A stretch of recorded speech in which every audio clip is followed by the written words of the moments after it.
것이라는 제목으로 함께 말씀을 나누고자 합니다. 우리 옆 사람과 먼저 잠깐 인사할까요? 함께함이 기쁨입니다. 네, 네. 지난 2023년도 한 해도 우리 모든 성도님들과 함께해서 또 함께 예배해서 너무 감사하고 기쁨이었습니다. 사랑하는 성도 여러분, 우리가 한 주일 동안 여러분 주님 안에서 잘 사셨나요? 네. 때로는 우리가 말씀 따라 살고자 하지만 또 넘어지기도 하고 또 후회하는 일들도 생겼고 또 때로는 그 말씀을 붙잡고 승리하는 또 그 기쁨을 누렸을 수도 있을 것입니다.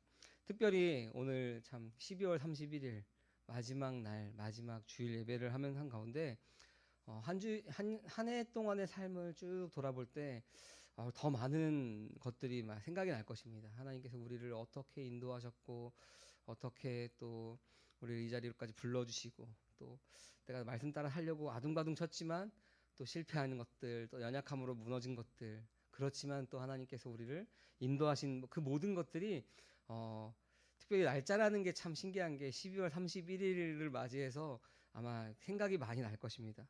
저도 이제 오늘 말씀을 준비하면서 한 해 또 작년 또 그 개척을 시작할 당시 준비할 당시부터 하나하나 마치 어제 일처럼 하나하나 생각이 나는데 하나님 안에서 참 많은 부분에서 실수도 하고 또 실패도 하고 넘어지고 그랬지만 그럼에도 불구하고 한 해를 이렇게 돌아보니까 모든 것 가운데 하나님께서 한 걸음 한 걸음 인도하셨구나. 하나님께서 함께 하셨구나. 내가 혼자 아둥바둥 된 것이 아니구나. 라는 것들이 좀 그 생각이 많이 드는 하루 한 주였습니다. 우리가 그리스도인으로서 하루하루 살아가는 것은 정말로 쉽지 않은 일입니다. 그러나 우리가 그리스도인으로서 우리가 그렇게 살아야 합니다. 말씀 따라 우리가 살아야 합니다.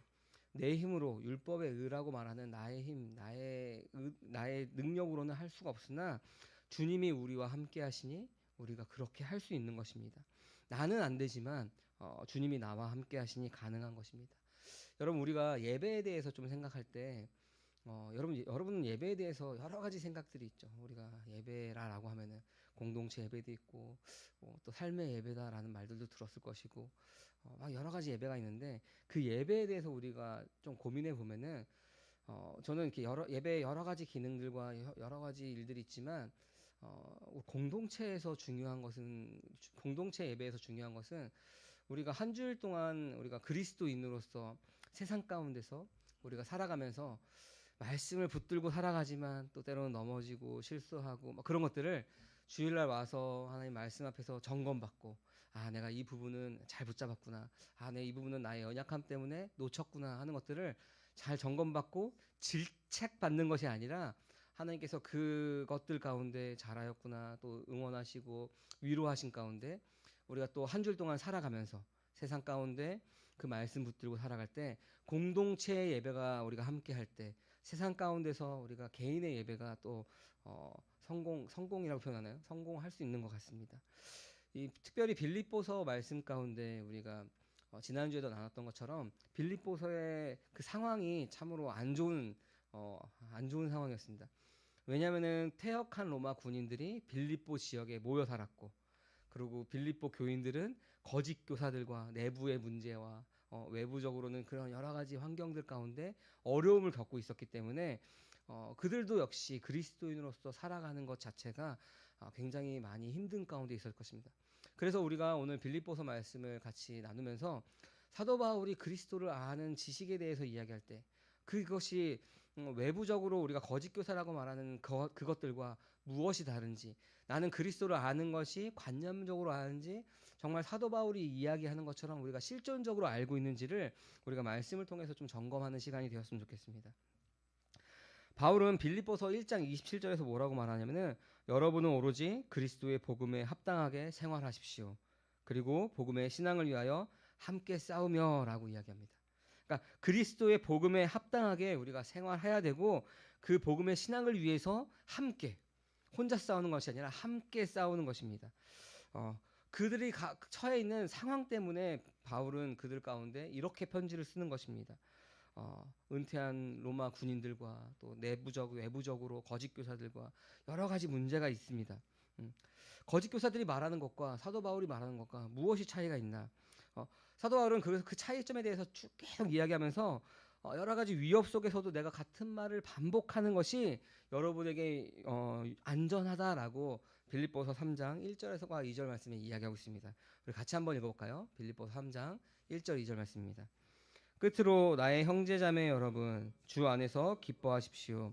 내가 같은 말을 되풀이해서 쓰는 것이 나에게는 번거롭지도 않고 여러분에게는 안전합니다. 개들을 조심하십시오. 악한 일꾼들을 조심하십시오. 살을 잘라내는 할례를 주장하는 자들을 조심하십시오. 아멘. 끝으로 나의 형제자매 여러분, 주 안에서 기뻐하십시오 하면서 되풀이해서 쓰는데, 그 되풀이해서 쓰는 이유가 뭐냐면은 2절 말씀에 나오는 거짓 교사들 때문에 계속 되풀이해서 이야기하는 것입니다. 사도 바울은 거짓 교사에 대해서 세 가지를 이야기합니다. 개라고 표현하고 악한 일꾼, 그리고 살을 잘라내는 할례를 주장하는 자들을 이야기합니다. 그러니까 거짓 교사들은 사도 바울이 볼 때 개 같은 사람들이라고 표현합니다. 그리고 악한 일꾼이라고 표현하고 살을 잘라내는 할례를 주장하는 사람들이라고 표현합니다. 이 개라는 표현은 오늘날도 제가 이제 개들을 조심하십시오라고 말할 때 여러분 머릿속으로 좀 이렇게 웃긴 사람도 있었을 것이고, 어떻게 강대에서 저런 개라고 하는 표현을 쓰지? 라고 생각하는 사람도 있을 것입니다. 오늘날에도 개라는 표현이 좋지 않은 표현인데, 초대교회 때 당시에도 심한 욕설이 바로 개들, 개 같은 사람들이라는 표현입니다. 유대교 사람들이 개라고 표현할 때 뭐라고 표현하면은 무지한 자, 불신자, 그리고 이방인들 향해서 유대인들은 개 같은 사람들이라고 표현합니다. 그러니까 유대인들이 이방인들을 볼 때 사람 이하로 취급하는데, 그런 사람들을 개라고 표현하는데, 사도 바울이 거짓 교사를 그 개라고 표현을 한 것입니다. 과격하게 그 빌립보 교인들에게 그들은 개들이다라고 표현을 하는 것입니다. 두 번째 표현으로는 악한 일꾼이다라고 표현합니다. 저는 이제 일하는 목회자입니다. 그죠? 일하는 목회자인데, 제가 뭐 생계 때문에도 그렇고 이 개척을 하기 전에 여러 가지 많은 일들을 했습니다. 그 중에서 정말 생계 때문에 어쩔 수 없이, 근데 지금 생각해 보면은 그 일이 정말 재밌었는데 그 일이 무엇이냐면 그 건설 현장에서 일하는 일이었습니다.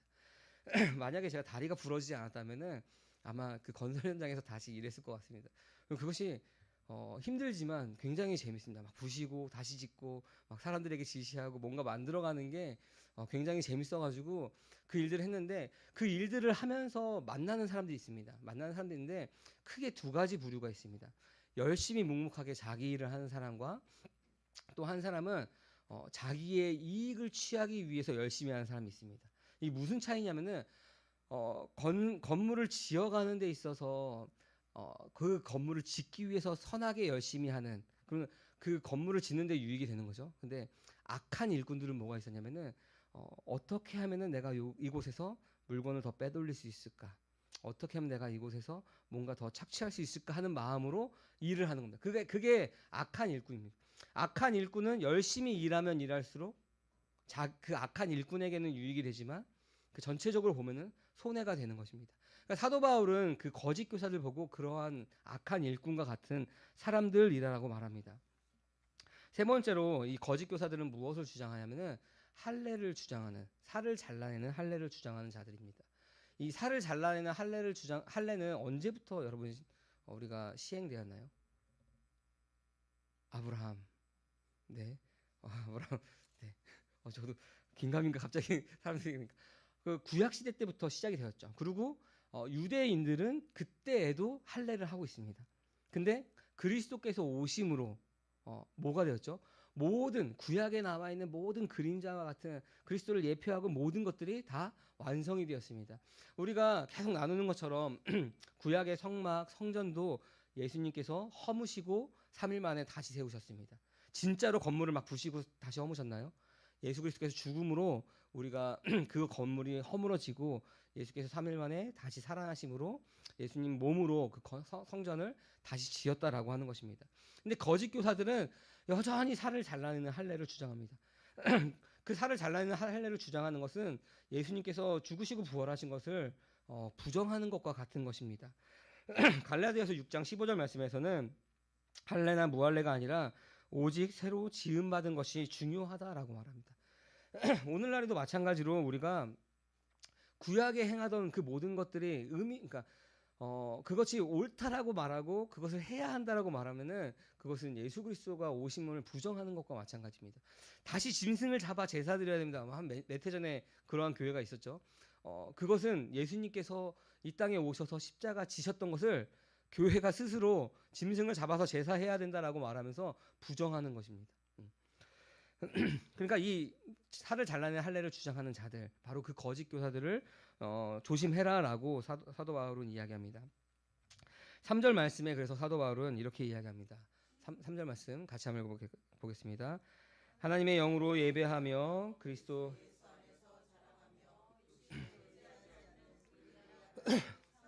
할례 받은 사람입니다. 아멘.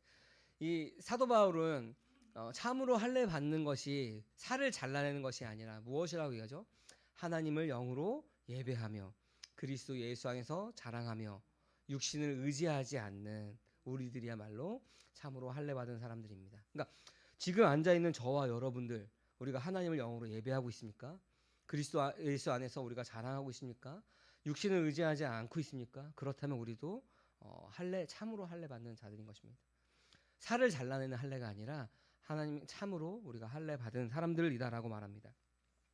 우리가 아까 서두에 말씀드렸듯이 사도 바울은 거짓 교사들이 주장하고 있는 그것이 자기가 그리스도를 만남으로, 그러니까 그리스도를 아는 지식을 가짐으로 그것이 헛된 것임을 알았다라고 얘기합니다. 그 거짓 교사들은 지금 우리가 지금까지 본 것처럼 그렇게 주장하고 있다라고 합니다. 근데 사도 바울은 이 거짓 교사들이 주장했던 그 모든 것들을 정말 넘치게 가지고 있던 사람입니다. 그래서 이 3절 말씀에 그런 사람이 참으로 할례 받은 사람입니다라고 말하면서 4절부터 6절까지 자신이 어떠한 사람이었는지, 그 거짓 교사들이 주장하고 있던 그것이 나에게 얼마나 풍성하게 넘쳤는지, 예수님을 만나기 이전에 내가 어떠한 사람이었는지를 4절부터 6절까지 나오고 있습니다. 육신을 신뢰할 것이 정말 많은 사람이 바로 나다 사도 바울이다라고 이야기합니다. 사도 바울은 어떤 사람이었냐면은 태어난 지 8일 만에 할례 받았습니다. 그리고 베냐민 지파라고 말하는 것은 순수한 혈통이다라고 하는 겁니다. 내가 8일 만에 할례 받고 나는 정말 너네들이 부러워하는 순수한 혈통이 바로 나다. 그리고 언어와 관습을 그대로 유지하고 있는 히브리인 중에 히브리인이다. 또 하나는 율법으로 보면은 나는 바리새파다. 그리고 열심을 내는 거로 보면은 교회를 박해한 사람이고, 율법의 의로 보면은 나는 흠잡을 데가 없는 사람이다. 그러한 자가 바로 나다. 거짓 교사들이 이야기하고 있는 정말 완벽한 사람이 바로 예수 그리스도를 만나기 전인 사도 바울의 모습인 것입니다. 그런 사람인 내가 어떻게 변하게 되었는지를 이야기하는 것입니다. 거짓 교사들이 이야기하고 있는 훌륭한 조건을 바울은 넘치게 가지고 있습니다. 여러분 유대교 격언집에 보면은 이스라엘 유대인들에게 뭐라고 얘기하냐면은 율법과 성정과 선행이라는 이 세 가지 요소가 세상을 지탱하고 있는 세 가지 기둥이다라고 이야기합니다. 그러니까 그 세 가지를 잘 지키면은 구원받을 수 있다라고 이야기합니다. 근데 사도 바울은 뭐라면 율법, 성전, 선행을 무시하고도 구원받을 수 있다라고 이야기하는 겁니다. 그러니까 거짓 교사가 이야기하고 있는 유대인들이 그렇게 지키고 율법의 의로서 내가 정말 목숨 걸고 지키려고 하는 율법, 성전, 선행의 그 세 가지 요소가 없이 구원받을 수 있다. 믿음으로 구원받는다라고 말하는 것이 바로 사도 바울인 것입니다. 무엇보다 충격적인 사실은, 그러니까 유대인들에게 충격적인 사실은 뭐냐면은 신명기 21장 23절의 말씀에 뭐라고 하면은 나무에 달린 사람은 저주받은 사람이다라고 말합니다. 근데 사도 바울은 뭘 전하고 있죠? 나무에 달린 예수 그리스도를 전하고 있습니다. 내가 구원자라고 말하는 그 사람이 저주받은 나무에 달린 그 사람을 전하고 있는 겁니다. 그 사람이 구원자라고 전하고 있는. 그러니까 이스라엘 백성들은, 유대인들은 정말 헷갈리는 거죠. 아니 구원자라고 하면은 우리가 생각할 때 마치 모세와 같은 그러한 다윗과 같은 이런 사람들을 상상해야 되는데, 나무에 달린 저 사람이 저주받은, 우리가 모세오경에서 봤던, 우리가 달달 외우고 그것을 가지고 있던 신명기에 나오는 그 나무에 달린 저주받은 저 사람이 구원자라고 믿어지지가 않는 거죠. 인정할 수가 없는 거죠. 그들이 가지고 있는 그 신앙으로 이해할 수가 없는 겁니다. 그러니까 유대인들이 볼 때 이 그리스도인들은 박해와 진멸의 대상이 되는 겁니다. 그러니까 뭐라고 그 표현되냐면 바퀴벌레와 같다라고 표현. 죽여도 끊임없이 막 나온다라고 합니다. 그 정도로 그 유대인들이 볼 때는 그리스도를 따라가는 그리스도인들이 바로 그러한 존재다라고 합니다. 그래서 사도 바울도 예수님을 만나기 전에는 하나님의 열심으로, 이게 중요합니다. 하나님의 열심으로, 자기의 의로, 율법의 의로 바로 그 교회를 박해한 것입니다. 그리스도인들을 박해한 겁니다. 그러다가 어떻게 예수님 만나겠죠? 다메섹으로 가던 그 하나님의 열심으로 기독교인들을 죽이려고 하는 그 다메섹으로 가는 도상에서 바로 예수님을 빛 가운데 만나게 된 겁니다. 그때 사도 바울은 그 모든 것이 다 뒤집었습니다.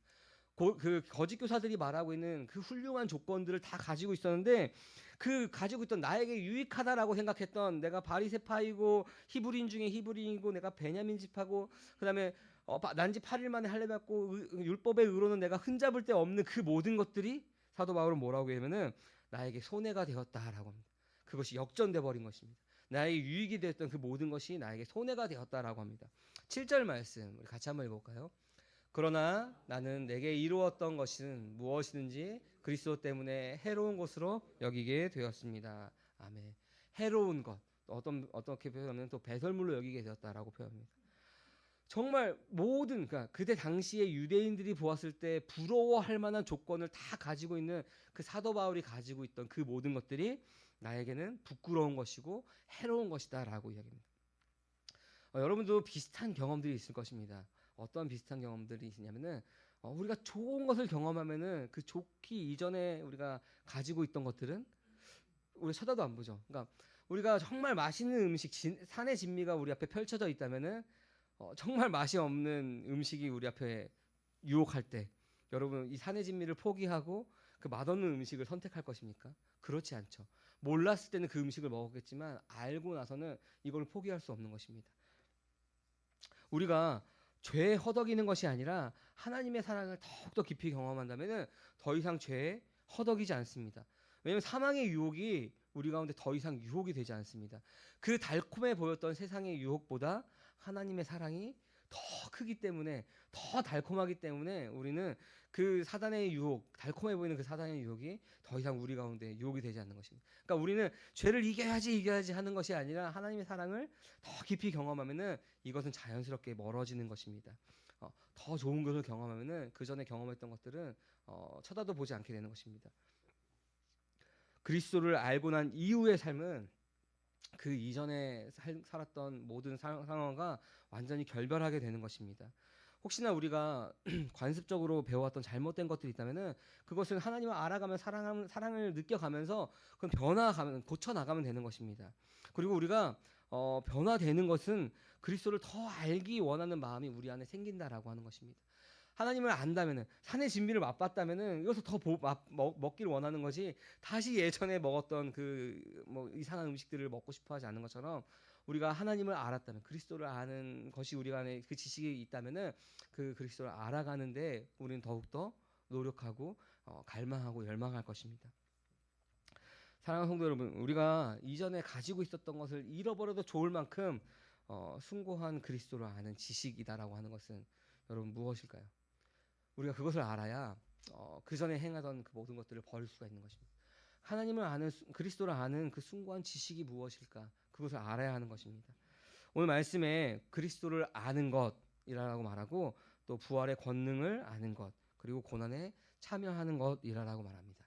10절 말씀 같이 한번 읽어볼까요? 내가 바라는 것은 그리스도를 알고 그분의 부활의 능력을 깨닫고 그분의 고난에 동참하여 그분의 죽으심을 본받는 것입니다. 아멘. 그리스도를 아는 지식은 바로 이 세 가지를 이야기합니다. 그리스도를 알고 그분의 부활의 능력을 깨닫고 그분의 고난에 동참하는 것, 그리고 그 주의 죽으심을 본받는 것이라고 얘기합니다. 우리가 안다라고 하는 말은 헬라어로, 그리스도를 안다라고 할 때 이 안다는 헬라어로 기노스코라고 하는 말입니다. 이 기노스코라고 하는 말은 무슨 말이냐면은 우리가 그냥 1 더하기 1이 2다라고 지적으로 동의되고 그냥 지적으로 아는 것을 이야기하는 것이 아닙니다. 제가 만약에 어느 유명한 연예인 탤런트를 안다라고 얘기할 때 그 탤런트를 그냥 어떻게 아세요라고 물어본다면은 TV에서 봤어요. 이것은 우리가 이 그리스도를 알고라고 하는 경험적으로 아는 것을 이야기하는 것이 아닙니다. 그냥 지적으로 아는 것을 이야기하는 거고, 만약에 그 사람과 내가 만나서 교제하고 그 사람과 뭐 여러 가지 일들을 하고 그렇게 아는 것을 이야기할 때 그리스도를 알고라고 이야기합니다. 우리가 지적으로 동의돼서 그렇구나가 아니라 인격적인 알물 이야기하는 것입니다. 즉 그리스도의 구속의 사건으로서 복음에 연합되어서 영원한 생명을 우리가 가진 그 상태를 이야기하는 것입니다. 그럴 때 우리가 그리스도를 경험적으로 아는 겁니다. 우리가 그리스도를 경험적으로 안다는 것은 그의 죽으심과 부활에 연합한 사람을 이야기하는 것입니다. 두 번째, 그리스도를 안다는 것은 부활의 능력을 깨닫는 것입니다. 이 부활의 능력은 하나님이 그리스도를 다시 살리신 능력을 부활의 능력이라고 말합니다. 그 능력으로 허물과 죄로 죽은 우리가 생명을 얻었습니다. 그 능력, 그 부활의 능력을 이야기합니다. 또한 부활의 능력은 그것뿐만이 아니라 우리가 왕 같은 제사장으로서 이 땅 가운데 그리스도인으로서 살아갈 때 당하는 여러 가지 극한의 고통 안에서 하나님께서 우리를 일으키실 것을 아는 것입니다. 고린도후서 1장 8절부터 9절 말씀 같이 한번 볼까요? 형제자매 여러분, 우리가 아시아에서 당한 환난을 여러분이 알기를 바랍니다. 우리는 힘에 겹게 너무 짓눌려서 마침내 살 희망자처 이를 지경에 이르렀습니다. 우리는 이미 죽음을 선고받은 몸이라고 느꼈습니다.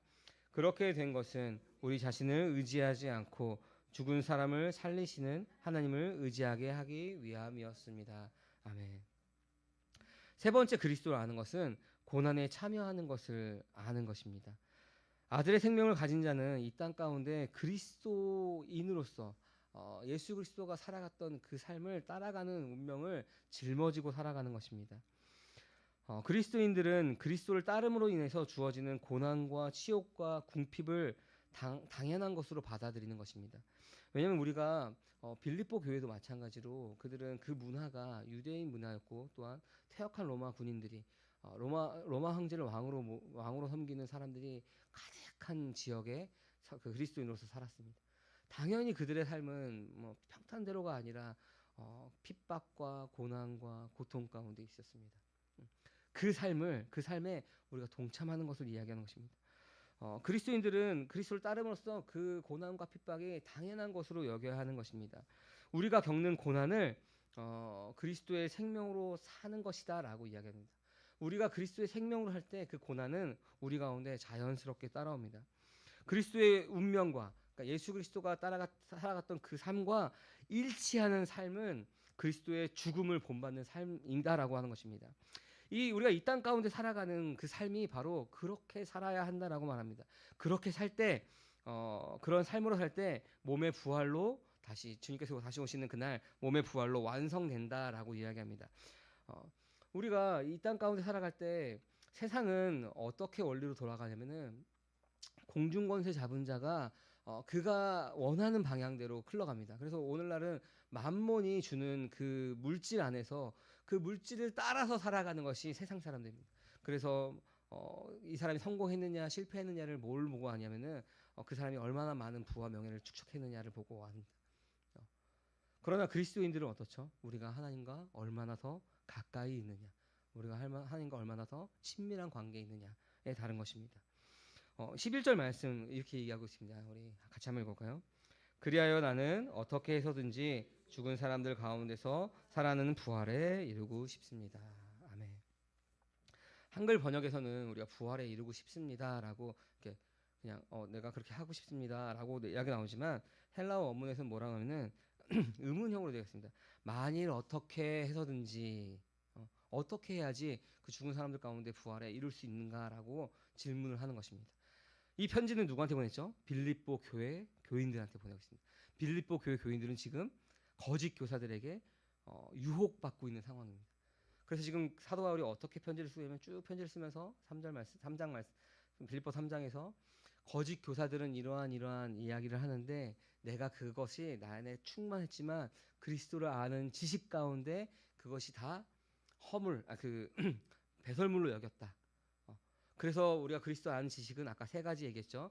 경험적으로 사귀어 아는 것과 부활을 아는 것과 고난에 동참하는 것이다. 그러면 여러분 어떻게 부활에 이를 수 있겠습니까? 라고 이야기하는 것입니다. 거짓 교사들은 그 부활에 대해서 의문을 품고 있습니다. 거짓 교사들은 부활을 의심하고 있는 것입니다. 그러나 사도 바울은 다르다라고 합니다. 거짓 교사들은 십자가의 고난을 멸시합니다. 대신 사도 바울이 배설물로 여긴 종교적 특권과 성과들을 자랑하는 것이 바로 거짓 교사들입니다. 이생의 자랑을 이야기합니다. 거짓 교사들은 이 땅에서의 비천한 삶, 죽으심과 일치된 고난의 삶이 없어도 구원받을 수 있다라고 믿는 자들이 바로 거짓 교사들입니다. 오늘날 교회 안에서도 이러한 거짓 교사들이 너무나 많이 있습니다.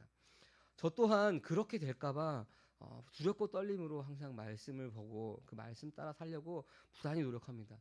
아마 저 말고도 우리 함께하는 교회 모든 성도님들이 그렇게 사셔야 할 것입니다. 우리가 말씀을 붙잡지 않으면은 그러한 거짓 교사들의 유혹에 우리가 넘어가기가 너무나 쉽습니다. 오늘 교회에서도 우리가 그리스도의 고난에 동참하십시오라고 얘기하기보다 우리가 믿음을 가지면은 교회에 다니면은 복을 받습니다. 라고 얘기하는 것이 더 솔깃한 이야기이기 때문에 그렇습니다. 사도 바울이 말하는 죽은 자의 부활은 거짓 거사들이 말하는 고난 없는 삶이 아닌 것입니다. 오직 그리스도의 죽음과 일치된 고난의 삶을 사는 것이 죽은 자의 부활을 가지고 온다라고 얘기합니다. 그리스도의 죽음과 일치하는 삶을 사는 것이 이 땅에서 끝까지 그리스도의 고난의 삶을 지키며 사는 것이며 종말에 나타나는 몸의 부활로서 그것이 완성되어진다라고 이야기합니다. 사도 바울의 생애에서는 이 생명을 얻게 하는 복음을 알게 됨으로써 그의 삶이 완전히 바뀌게 되었습니다. 모든 유대인들이 흠모하고 있는 그러한 조건들을 다 가지게 되었음에도 그가 그것을 배설물로 여길 정도로 그의 삶이 그리스도를 만나고 나서 180도 달라지게 되었습니다. 우리가 그것을 안다면은 이전의 삶으로 돌아갈 수가 없는 겁니다. 그리스도를 알고 나서는 사도 바울은 그 이전에 유대인으로서 살아갔던 그 삶을 돌아가고 싶어도 돌아갈 수가 없는 것입니다. 더 좋은 것을 알았기 때문에 그렇습니다. 바울은 그 전에 자랑거리가 모든 것이 다 배설물로 여겼습니다. 그 전에 박해하던 그리스도가 삶의 전부가 되었습니다. 가장 가치 있게 여기고 있던 것이 바로 그리스도를 아는 지식인 것입니다. 그리스도를 안다는 것은 우리가 방금 전에 나눴던 것처럼 우리가 관념적으로 아는 것이 아닙니다. 우리가 그냥 이성적으로 그렇구나 하고 아는 것이 아닙니다. 동의되는 것으로는 우리가 안다라고 할 수는 없습니다.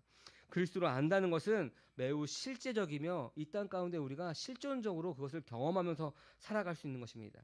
바울의 삶이 바로 그리스도의 삶을 그대로 본받으면서 그대로 닮아가면서 살아갔습니다. 우리의 삶도 그래야 한다라고 하는 것입니다. 내 것을 주장하는 것이 아니라 말씀에서 어떻게 이해하고 있는지를 우리는 끊임없이 바라봐야 되는 겁니다. 말씀의 거울 앞에서 나를 돌아봐야 하는 것입니다. 내가 옳다 여겼던 것도 그리스도를 알아가는 과정 가운데 아니었구나라는 것을 깨닫게 되면은 거기서 돌이켜야 되는 것입니다. 과감하게 버려야 되는 것입니다. 종교적으로 행했던 모든 것들 가운데 우리가 버려야 할 것이 있다면은 과감하게 버릴 수 있는 것입니다. 왜냐면은 우리는 그리스도를 알아가는 삶 가운데 있기 때문에 그렇습니다. 예수님은 이 땅 가운데 살아가시면서 아무도 흠모하지 않은 그러한 고난의 삶을 살았습니다. 유대인들이 말하는 저주받은 삶을 살았습니다. 저주받은 자였습니다. 십자가에 달려서 모든 사람이 그를 비난하고 침뱉고 그를 짓밟는 그런 삶을 살았던 것이 바로 예수님의 삶이었습니다. 따랐던 모든 제자들도 그가 고난받은 그 상황에서 모두 등 돌리고 돌아갔습니다. 유대인들이 말하는 저주받은 자였고 이방인들이 말하는 미련하게 보이는 십자가의 죽음을 지는 삶이 바로 예수님의 삶이었습니다. 그러나 그리스도와 연합되어 새로운 존재가 된 바울은 예수님의 삶을 그대로 살아내는 것이 간절한 그의 소망과 열망이었습니다. 그로 인해 자랑했던 그 전에 유익했던 그 모든 것이 손해였고 배설물로 여긴 것이 바로 그의 삶이었습니다. 사랑하는 성도 여러분, 여러분도 그렇게 할 수 있습니까? 그리스도를 안다면, 우리가 경험적으로 안다면은 해야지, 내가 이렇게 해야지가 아니라 그렇게 자연스럽게 되는 것입니다. 그래서 우리가 믿음의 결국은 자연스러움이다라고 말하는 것입니다. 오늘 많은 그리스도인들이 이러한 신앙에서 너무나 멀리 떨어져 있다는 것을 보게 됩니다. 그리스도의 고난과 죽음은 뒷전이고 그것을 이용해서 이 생의 것을 성취하는 데 열심을 가지고 있는 것이 많은 그리스도인들의 삶으로 살아갑니다. 너무나 안타까운 삶입니다. 교회 안에서도 자신이 쌓아 올린 신앙의 업적을 자랑합니다. 많은 사역자들도 성도 한 분 한 분에 관심 있는 것이 아니라 교회 건물과 인원에 몰두하고 있는 것이 바로 오늘날의 현실인 것입니다. 우리가 교회가 크다고 성공한 것이 아니고 작다고 실패한 것이 아닙니다. 한 사람 한 사람이 말씀 앞에서 우리가 올바르게 있는 것이 중요한 것입니다. 그 사역을 위해서 우리가 함께 하는 것이 너무나 감사합니다. 오늘날 그리스도와 연합되어 새 생명으로 살아가는 사람들을 찾아보기가 너무나 어렵습니다. 어떻게 그리스도를 아는 것이 내 삶의 전부이고 그 고난에 참여하는 것이 나의 삶의 전부이겠습니까? 라고 말하는 것이 그들의 모습입니다. 물론 이렇게 워딩으로 말하지 않지만 겉으로는 하나님을 말하면서 속으로는 이생의 성공을 갈망하는, 그리고 자신의 이룬 업적을 자랑하는 것이 바로 그들의 모습입니다. 얼마나 우리가 교회가 컸는지, 얼마나 많은 사람들이 모였는지를 자랑하는 것이, 또 하나님께서 얼마나 복을 주셔서 내가 얼마나 성공했는지를 자랑하는 것만이 그들의 모습입니다. 우리가 그런 것은 우리가 부수적으로 하나님께서 주시면 감사하신 거고, 주시지 않는다면 그것으로 또 감사하는 것입니다. 우리가 가장 감사해야 되는 것은 우리가 이전에 행했던 그 모든 것들을 배선물로 여길 수 있는 것처럼 그리스도를 아는 지식을 우리가 가지는 것입니다. 그래서 그 지식을 우리가 날마다 열망하면서 가지기 위해서 소망하는 삶을 살아가는 것입니다. 우리 교회가 특별히 그리스도와 연합되어서 새 생명으로 살아가는 공동체가 되기를 간절히 소망합니다. 2023년도 우리가 많은 일들이 있었을 것입니다. 하나님께서 주시는 그 은혜 가운데 한 걸음 한 걸음 걸어갔기도 했을 것이고, 또 때로는 실패하기도 했을 것이고, 나의 육체의 욕망 때문에 또 막 그것을 주장하기도 했을 것입니다. 그러나 우리가 2024년도는 그리스도를 알아가는 삶을 살아가는 저와 여러분들 되기를 간절히 소망합니다. 이 시간 함께 우리가 들은 말씀을 놓고 같이 기도하기 원합니다. 여러분, 우리가 정말로 그리스도를 아는 지식이 우리 가운데 있습니까? 그렇다면은 우리가 그 거짓 교사들이 말하는